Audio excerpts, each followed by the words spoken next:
Om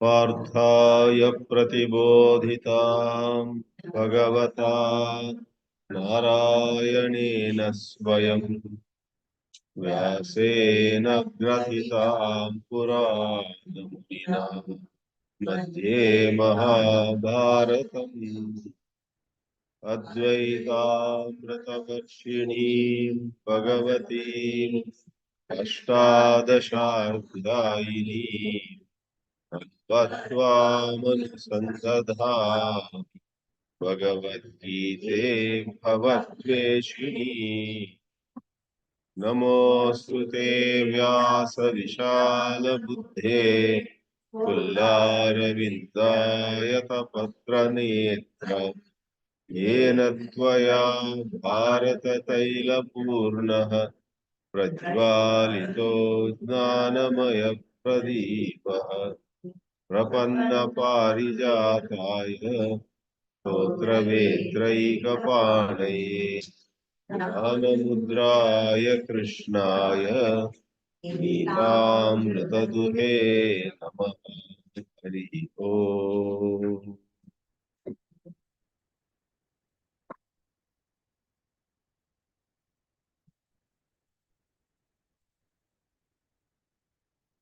Eighth chapter has been filled with a lot of guidance on sadhana, revelations on the journey of the Jivatma. Sri Krishna said a while ago that all the worlds, lokas in this universe are marked by the Jivatma going there and returning after some time. However, those who reach Sri Krishna himself, those who realize their oneness with God, do not come back. That was a very powerful and significant statement. And in the last class, we saw the 20th verse. In the 8th chapter, we saw the 20th verse where Sri Krishna made a wonderful expression, Nashyatsu na vinashyati. Yassa sarveshu bhuteshu nashyatsu na vinashyati. Please tell them also not to talk. Tell them it's interfering with the class.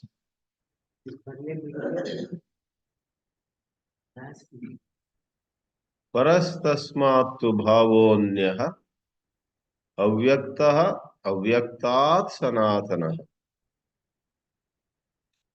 He introduced yet another avyakta. Avyakta means unmanifest. In the relative world or the relative cosmos, relative creation, what is visible is vyakta, what is invisible is avyakta. So they are a pair. From avyakta comes out vyakta. After some time, vyakta goes back into avyakta. They are a pair. But this pair, these two sum, actually appear upon another avyakta, unmanifest, which is never coming out or going in. It is changeless. And even as there is so much of death and destruction, nashyatsu, na vinashyati, does not die. When everything dies, it does not die. Shankaracharya said, Paraha vyatiriktaha bhinnaha There is a higher reality. Bhinnaha means which is different from what we have been referring to as avyakta so far. Purvoktat, and there is a tu shabda. Parastasmat tu. Tu is to especially distinguish. Now Sri Krishna wants to point out the ultimate truth. Aksharasya vivakšitasya avyaktād vailakshanya visheshanarthaha. All these have a movement in them, and the highest has no movement, but it supports all movement. By calling it unmoving, nobody should misunderstand. It is so stationary. There is no life in it. In fact, many critics of the Advaita Vedanta who have not understood properly have made statements. They say truth is changeless. They say truth doesn't move. How sad. Life is marked by movement. Life is marked by energy. We don't want a truth that is stationary. So they have gone wrong in an undesirable direction. They have not studied properly. We do say truth is unmoving. Truth is, changeless.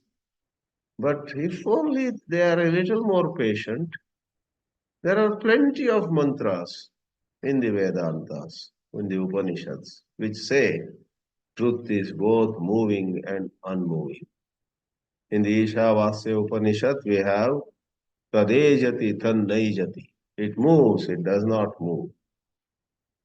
Tadantaha Tadbahyaha. It is inside, it is outside. Therefore, in no way Advaita Vedanta makes the highest truth something tied down somewhere. Alas, that would be such a big misunderstanding. Some great thinkers of the world have indirectly criticized the Vedanta without explicitly referring to Advaita Vedanta. They say, well, some thinkers say the truth is changeless. We don't want such a stationary thing. We want something vibrant and so on. And the audiences, as ignorant as the speaker, have gone with him or with her. And all of them then have a view of spiritual tradition of India, which is not the right view. What do we do? They will learn at the right time. One day they will wake up and say, oh, we misunderstood Shankara's Vedanta. Vailakshanya. Bhava Shabda is used. This higher avyakta is. Bhava means bhavati, asti, vartate. It is. Bhavaha aksharakyam param brahma. Vyatiriktatve satyapi salakshanya prasangosti iti tad vinivrityartam aha anyaha iti.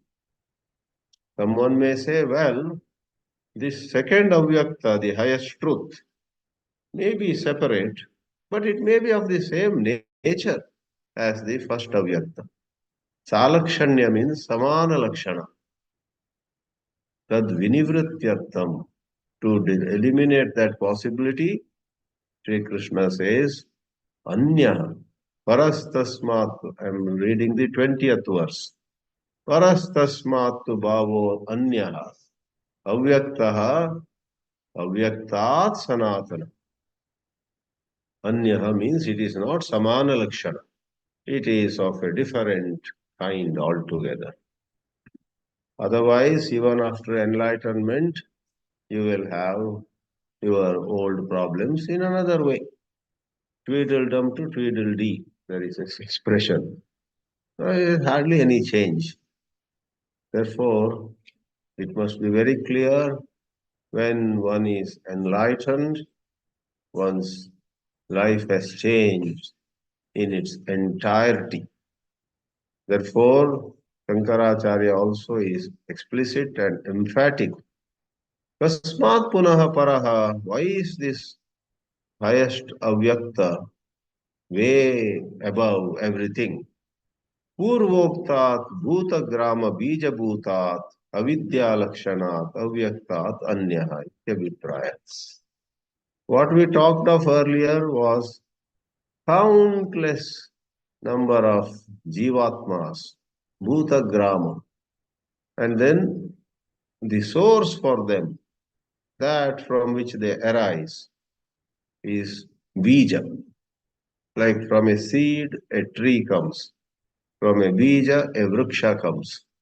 From the avyakta we talked of earlier, all creation was coming out. And all creation, all really countless living beings would go back into it. Purvoktat bhutagrama bija bhutat avidya lakshanat. That was within the avidya bhumi, within the frame of reference of spiritual ignorance. In right seeing, there is no such unmanifest or manifest. Brahma alone is.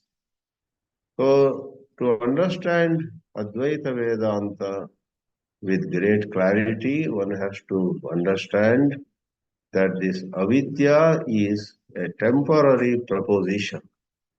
Spiritual ignorance is a word used to indicate erroneous perception, erroneous seeing. Asamyak darshana is avidya. We should not think that there is something really called avidya. If you think that there is really something called avidya, there is really something called avidya. Right away, where is Advaita? Here is Brahma, here is avidya. Therefore, Swami Satchidanandendra Saraswati raised a storm. He raised a storm, he went all places and said, why do you say there is avidya is? Because so many masters talk of avidya as avarupa, it is. And there are many statements which can sort of mislead. So people should understand that those statements are a step in a thought development. Otherwise, there is no avidya at any moment. Any moment is a usual expression. Time also is part of avidya. But our ordinary language uses time. There never was avidya, there never is avidya, there never will be avidya, we say. As though the axis of time, where the past, present, and future can be talked about, is real. The axis of time itself is unreal. The enlightenment of our Advaita folds up. You pack up everything, you pack up space also, you pack up time also. So perhaps Einstein took a little step towards that, but science has to go much further. Science has to go, physics has to go many more steps before understanding the absolute falsehood of time and space.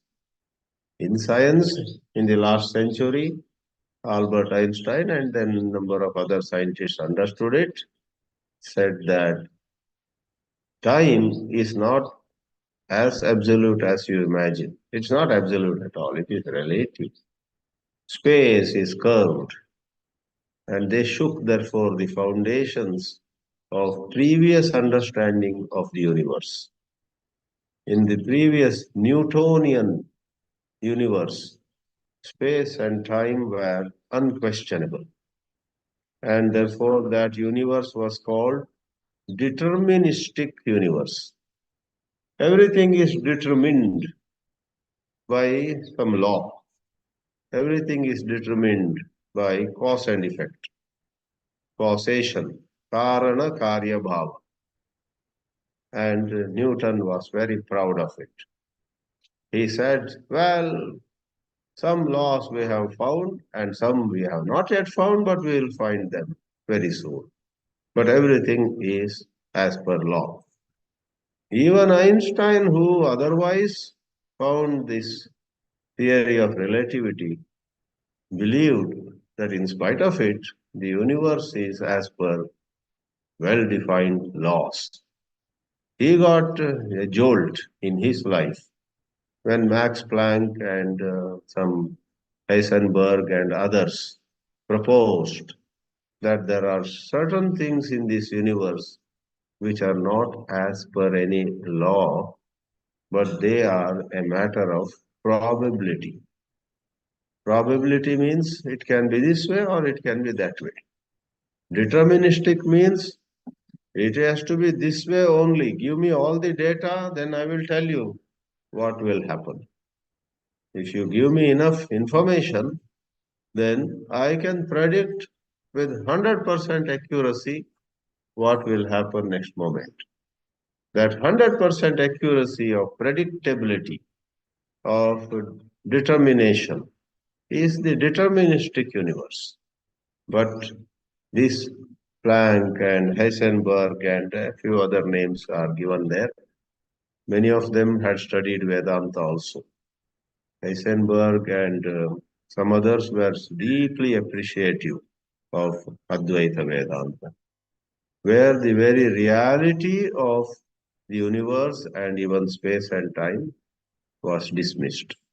Not just questioned, dismissed. Maya matramidam.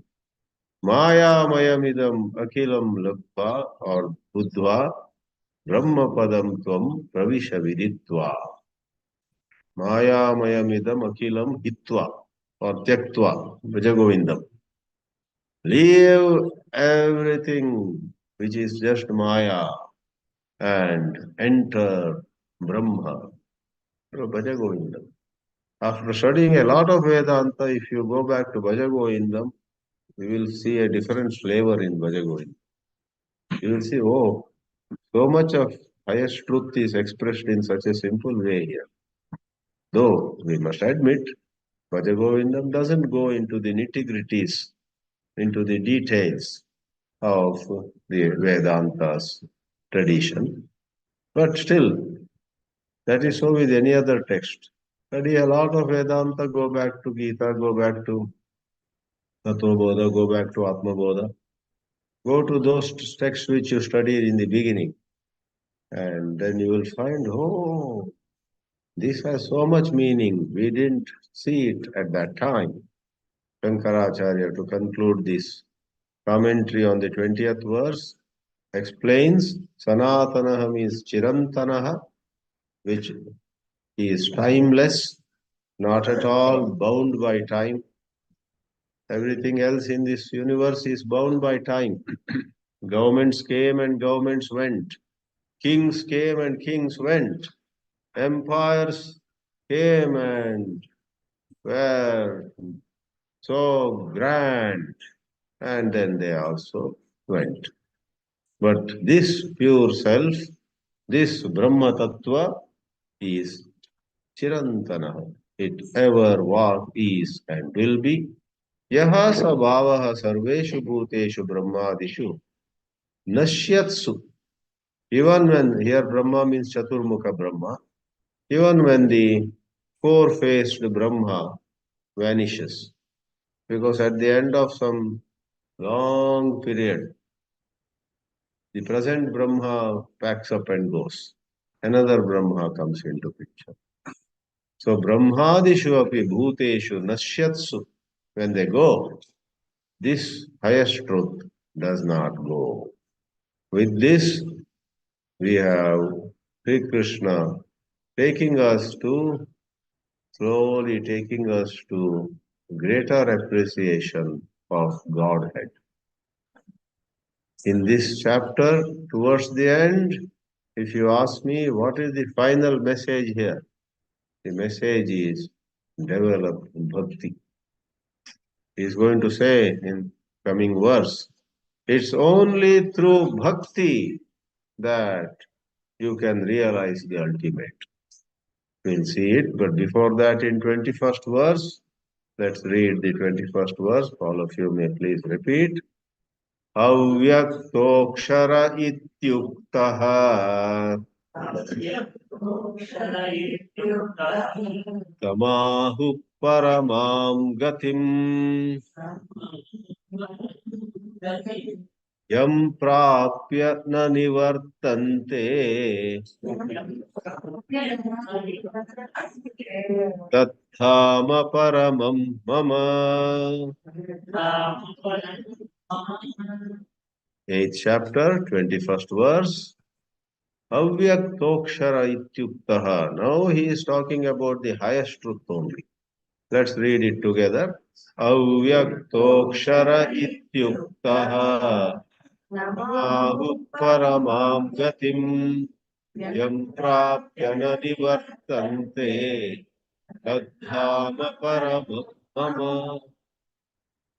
That highest truth, beyond which there is nothing at all, that highest truth is called avyakta, as we said a while ago. It's also called akshara. Ksharati means decays. Akshara is that which does not decay, does not become less, does not undergo any degradation. It's called avyaktaha, avyaktaha iti uktaha, aksharaha iti uktaha. And wise people also call it tam ahuhu. Tam used in masculine because aksharaha is masculine, avyaktaha is masculine. Otherwise we said that, tat.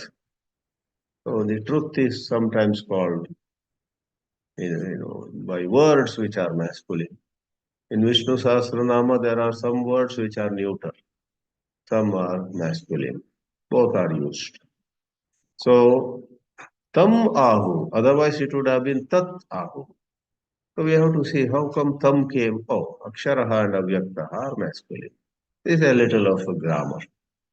Avyaktokshara ityuktaha tam ahuhu bruvanti vadanti paramam gatim. That's the highest. You and I have to aim at it. We have to let go of our silliness, of our fickleness, of our chanchalatva. As long as our mind is chanchala, not steady, how can we get the highest wisdom? When our mind is chanchala, we ourselves are defeating our purpose. Nobody else.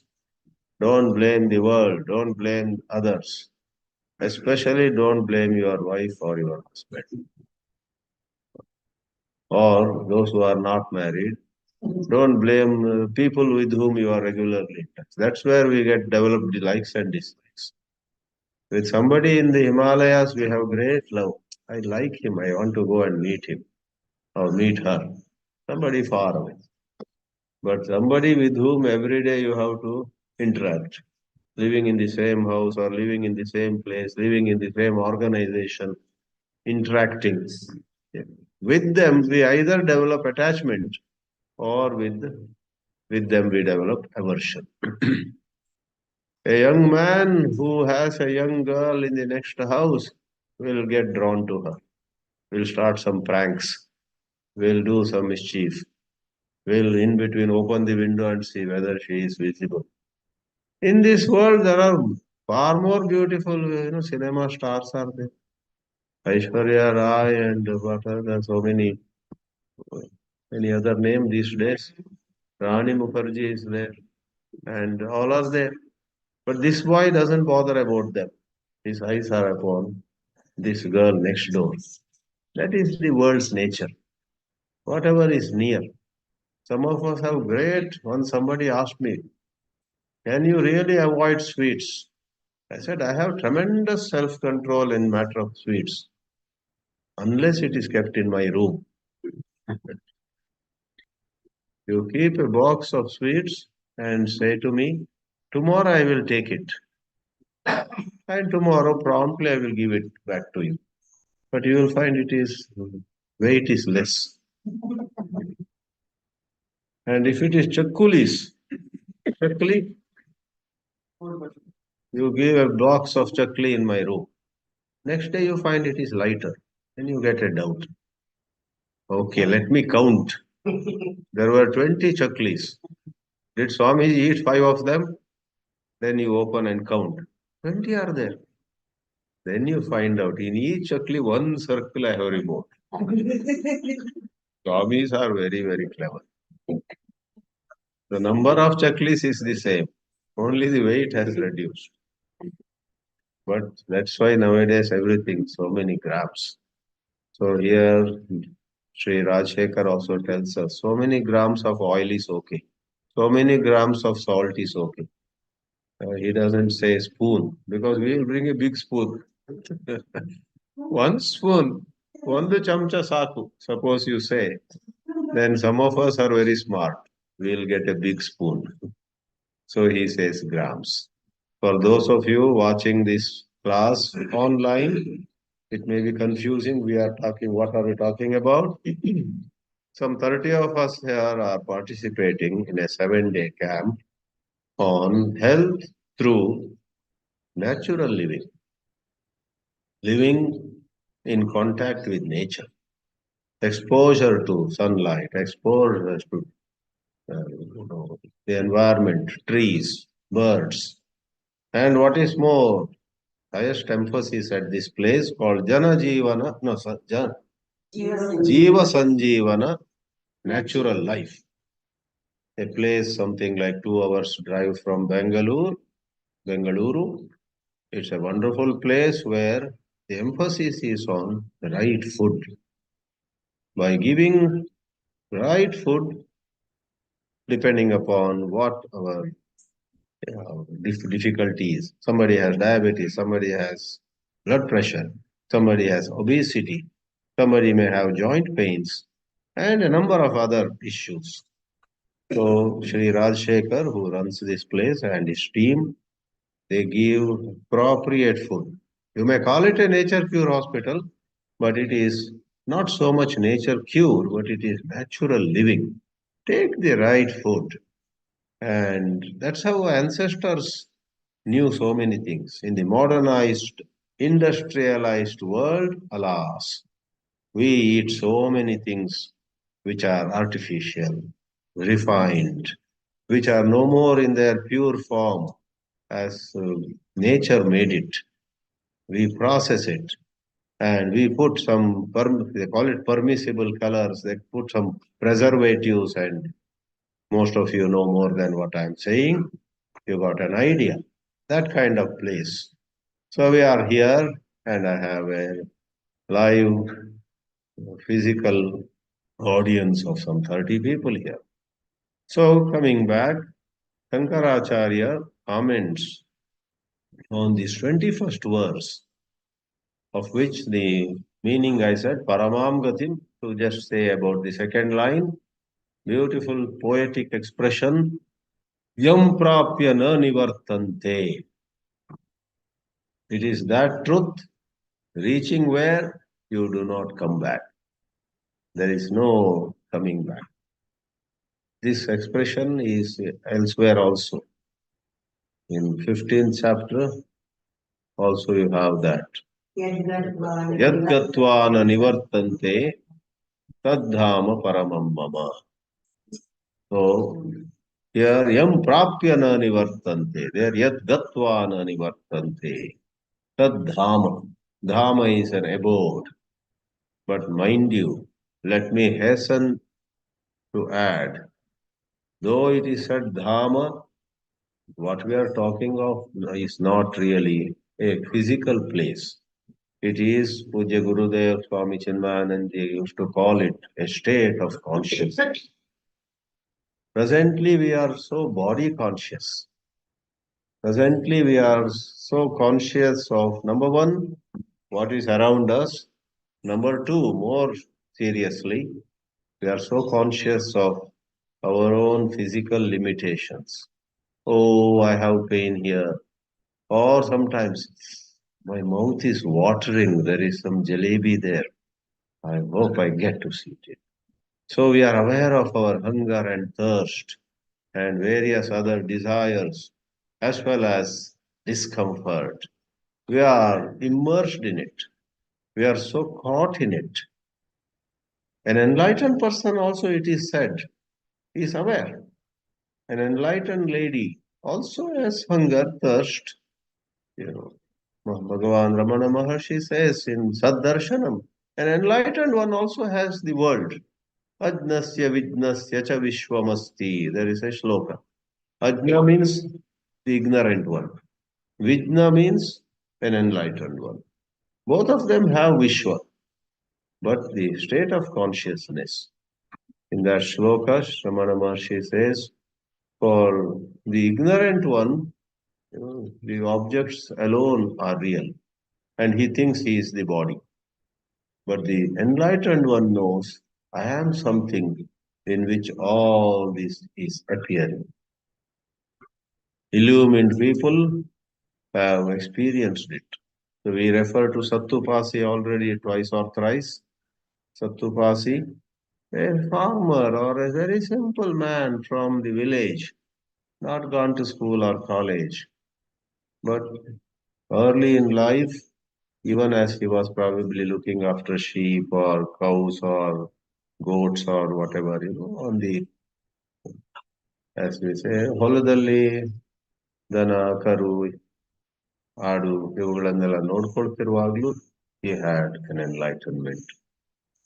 And without studying any shastra, without any training, he made such statements. Then everybody was surprised. What is this man talking? Then he was so steady, so consistent, and never wavering, and least worried about whether people respect him or do not care for him. So he was a cut above anyone else. So that is, to quote Swami Chinmayananji again, a higher state of consciousness. But figuratively, to express it in a little literary style where it is easy to imagine, it is called Dhamma. So it's not a Dhamma, it's not a physical loka. Swarga, Naraka, they exist. But this is not that. Vaikunta, Kailasa, they exist. Just as this world exists. Somebody asked Ramana Maharshi, does God have form? Rupa. Devariga Rupa idya. He questioned back, do you have shape and form? The visitor said, of course. See, I am here in front of you. ಜೀವಾತ್ಮನಾದ ನಿನಗೆ ರೂಪ ಇದ್ರೆ ಆ ಸರ್ವಶಕ್ತನಾದ ಪರಮಾತ್ಮನಿಗೆ ಯಾಕೆ ರೂಪ ಇರಬಾರದು? You are a ಜೀವಾತ್ಮ ಆಫ್ ಲಿಮಿಟೆಡ್ ಪವರ್ಸ್, ಅಲ್ಪಜ್ಞ ಅಲ್ಪಶಕ್ತಿಮಾನ್. You already have a form, a nice nose and nice two eyes and two ears, and you make so many movements. That Paramatma, he is infinitely powerful. He can have infinite forms. That's how Sanatana Dharma always said, God is one and forms are many. Therefore, we worship even God with the elephant face, Ganapati, God with the monkey face, and people are very puzzled. And the saddest part is, more than half the Hindus also are puzzled. What is this? Because they have no education. Spiritual education is missing. Most Hindus, they just with the parents, they go to temples, they go to some place and tirtha, and if a nice, delicious laddu comes as prasad, that ashram is good, they say. And then they do engineering, medicine, law, chartered accountancy, or something, and career oriented. And then when they hardly have any knowledge of true Hinduism or Sanatana Dharma, some of them go abroad also. And then there they see some neatness, some discipline, etc. And then they think of our culture, our religion, our philosophy as having some fault and so on. They never studied Sanatana Dharma properly. And partly parents are at fault. Even if a boy were to pick up a Bhagavad Gita, they are afraid he will become a sannyasi. They will say, Adella amale. Don't touch it now. Now go back, study your science, study your mathematics, study your English, get very good score. Indian parents are very particular about children doing so well academically. Even the first generation immigrants in Europe or America, they are also like that. First generation Asians, it is said about Asians, Chinese, Filipinos, Vietnamese, all of these.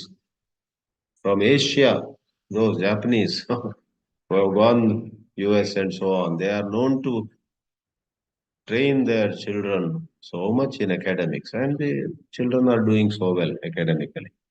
Anyway, so there's so much focus on career and this and that. Alas, the saddest part is many of them are very negative about Sanatana Dharma. Sanatana Dharma, they think is superstitions, Moodanambikulu.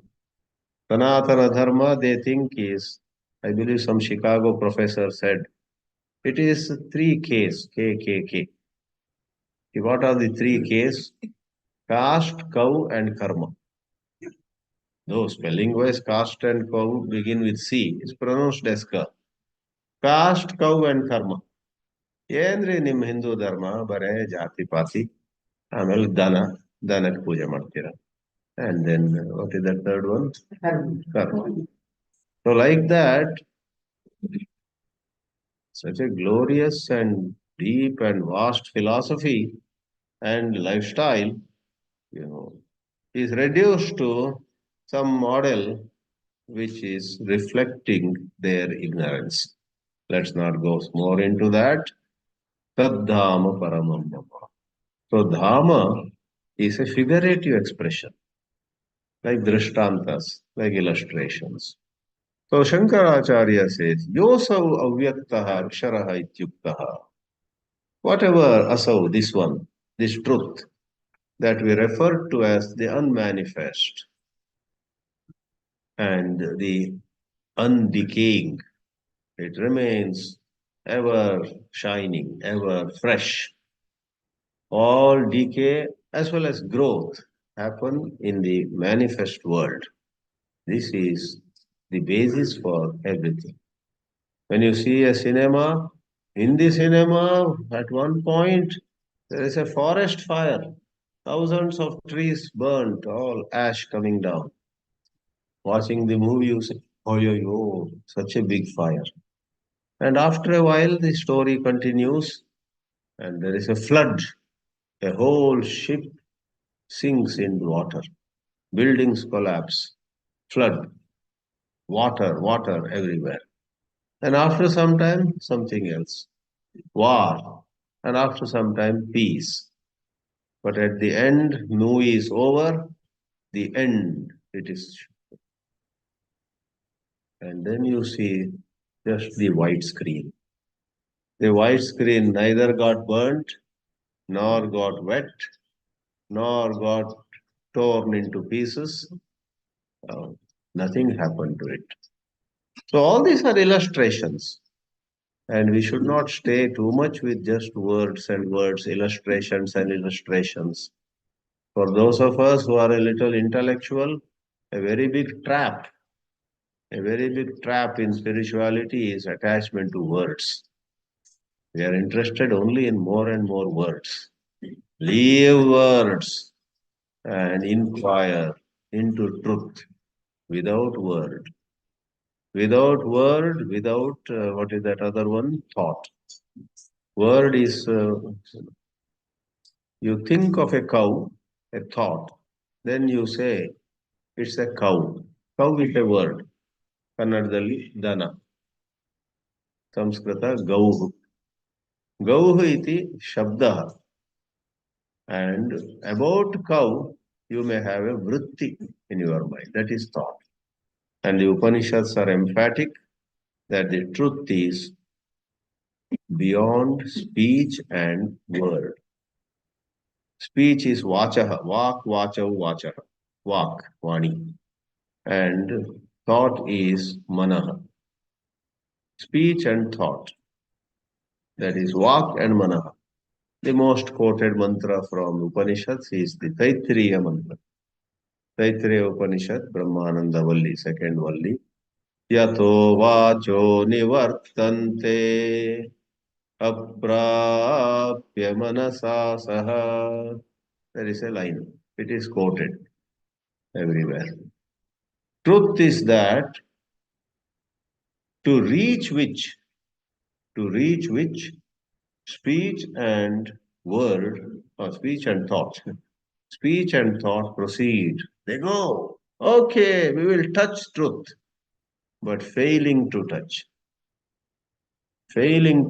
truth, nivartante, they come back empty-handed. Again, a figurative expression. And these are so beautiful. I myself for years thought I had understood Vedanta, and I was giving discourses. Then I understood one day that all I enjoyed was the metaphors, similes, rupaka, various illustrations, the Shabda Rachana. Beautiful illustrations are given in the scriptures. Hold the bow of Omkar. Place the arrow of your mind you, which is sharpened. The arrow is sharpened by various upasanas. And aim it at Brahma. Pranavo dhanuhu sharohi atma brahma tal lakshya muchyate apramattena vedhavyam sharavat tanmayo bhave. So I spoke and spoke and spoke. I was also attached only to words, nice imageries, and then after a wonderful talk, people would take me to their house and give me a delicious bhojanam. That was also good. So very good words and examples, illustrations, and delicious food. I thought I was enlightened. Far from it. One has to get out of this attachment to word, attachment to sense objects, attachment to name, fame, attachment to being recognized, being called a good Vedantin, etc. If you have two choices, one is you know Vedanta, another is the whole world thinks of you as a good Vedantin, but you don't know it. Which one will you choose? Most of us say, for 1 or 2 years, let me be recognized as a best Vedantin. And new Prime Minister in India, new presidents in any other country should all invite. And being recognized as the best Vedantin, the best speaker, the best writer, I should be able to give a talk in the most famed halls of the world. What is that? London, there is some famed hall where singers, Lata Mangeshkar also has gone. Madame Tussauds. Madame Tussauds is a museum. Royal Albert Hall. Heard about it? Royal Albert Hall. Maybe in the West, some Carnegie Hall. There are so many halls of fame. Practically all great universities have a big hall named upon somebody. You know, and we are such silly people. We think that if we go to some big hall and stand there and then give a talk, and then we will be free of all sorrow. Many times that is the beginning of our sorrow, because we talk at that hall and next week we get a letter. Thank you, but we have decided never to invite you again. So,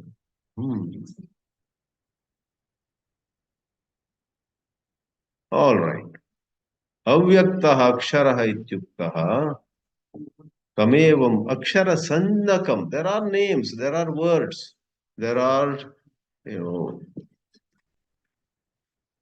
there are expressions which may be very pretty, but don't get attached to either the language, the words, or what you get in the sensory world, sense perceptions. be quiet. Therefore, great sages like once more Sri Ramana Maharshi. Oh,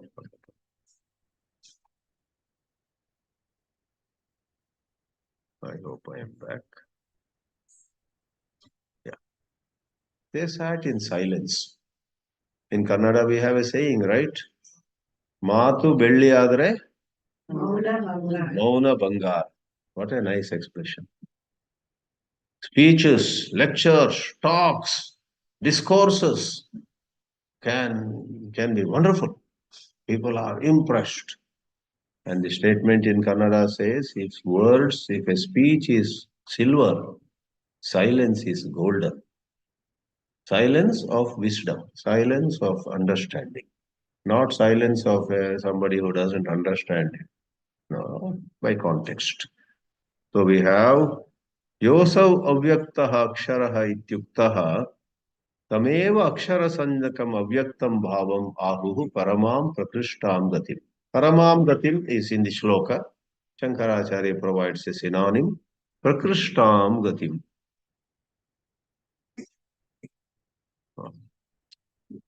Yam prapya na nivartante. From the shloka has to be explained. Yam bhavam prapya gatva na nivartante samsara. So it's not from place to place. As we said already, you and I go to certain highs sometimes by enjoying some sense object, or when somebody praises us, or when things go the way we wanted. Somebody is driving, every time she comes to the signal, it goes green. Next signal again green. Next signal again green. Yeah. This lady was so happy. Today I was driving 45 minutes. Nowhere I met with a red signal. Exactly as I come nearer to the cross, it goes green. As though devatas are saying, go, go, madam, go. We won't stop you. So then you say, all the angels are working for me today. So we went, but then we come back. But the state of consciousness of the realization of the highest truth is we don't come back to sansara, which is the domain, which is the realm of agitation, insecurity, sorrow. And let me tell you, behind and beneath all sorrow is basically low self-esteem, low self-worth. Two people fall down, let's say. One person, after falling down, says, oh, why did I fall today? Oh my, I'm so unfortunate. So he thinks of himself as unlucky, unfortunate. Another person fell down, actually it pained him also, but he gets up and says, then some friends are there, after a long time I fell today. He's laughing. There are people who are, all of us do that sometimes. Sometimes when we fall, unless there is some serious injury, we like it also. Sometimes we make a mistake, don't we laugh at ourselves? You know, a speaker was talking on Vedanta. Instead of calling the audience, you immortal, truth. That's what Amara. By mistake, he said, you are immoral. But he was in a good mood that day. He just laughed. Oh my God, what did I say? Sorry, I'm not calling you immoral. The text says Amrita. Amrita Amara means immortal. And he just moved on. Not a trace of, you see, what happens to us is one thing. But in the light of what happens, suppose we look at ourselves as no good, small. We have wasted our life. We are such worthless people. What a shame. In front of so many people, I became the laughing stock, etc. ಅಯ್ಯೋ ನನ್ನ ಕತೆ ಹೇಗ್ ಹೇಳೋದು ಎಲ್ಲರ ಎದುರಿಗೆ ಬಿದ್ದೆ ಒಬ್ಬ photo ಕೊಡಕೊಂಡ ಅಂತ ಅಯ್ಯೋ suppose thought makes you think of yourself as poor, that is sorrow. Otherwise, there are people in this world who live in just two pairs of dress, who don't even have a proper house, who with great difficulty get 2 meals a day, etc., etc. But they are happy. It's all in the mind. Shakespeare also, I believe, said, there is nothing right or wrong, but thought makes it so. Thought makes it so. But that doesn't mean you have the liberty to think the way we want. Therefore, there is a science about how we may free ourselves from the clutches of thought.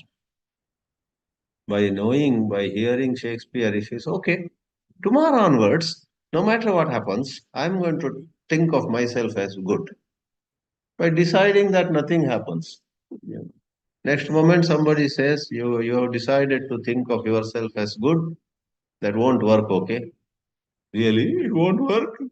We immediately get affected. You know about that Ajji, grandmother, who said, I am not going to get angry anymore. The granddaughter, Mommagalu, Ajji, is it true you won't get angry anymore? Yes, I have decided. Ajji, Nijwaglu, you don't get angry? Ajji, will you really not get angry?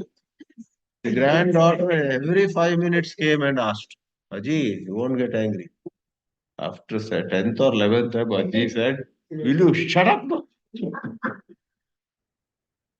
Ajji lost her temper because the granddaughter asked her. So great teachers like J. Krishnamurti talk very powerfully about the limitation of will, resolve. Will means resolve, sankalpa. Sankalpa can take us 10 feet away. But what can take us long, far is new understanding. Vedanta gives us a new understanding of who we are. I am not this personality. I fell. The personality fell.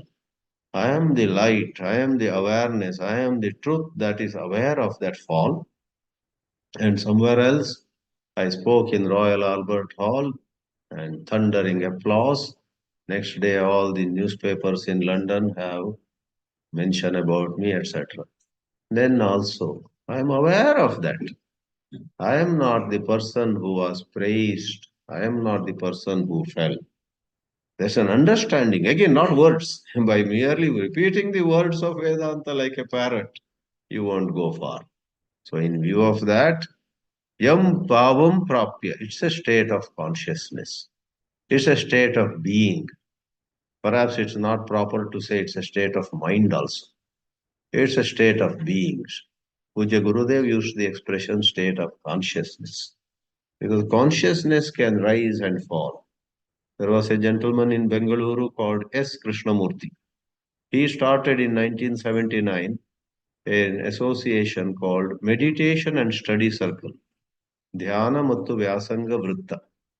1979 it started, and even today, every Monday and Tuesday, they hold lectures by invited speakers. Krishnamurti's daughter Vani and her husband Vasudev, they run. He wrote a book. I had a chance to read some pages, and he defines, I liked it. He wrote a book in which he said, talked about meditation. He said, meditation, he said, is a vertical rise in consciousness.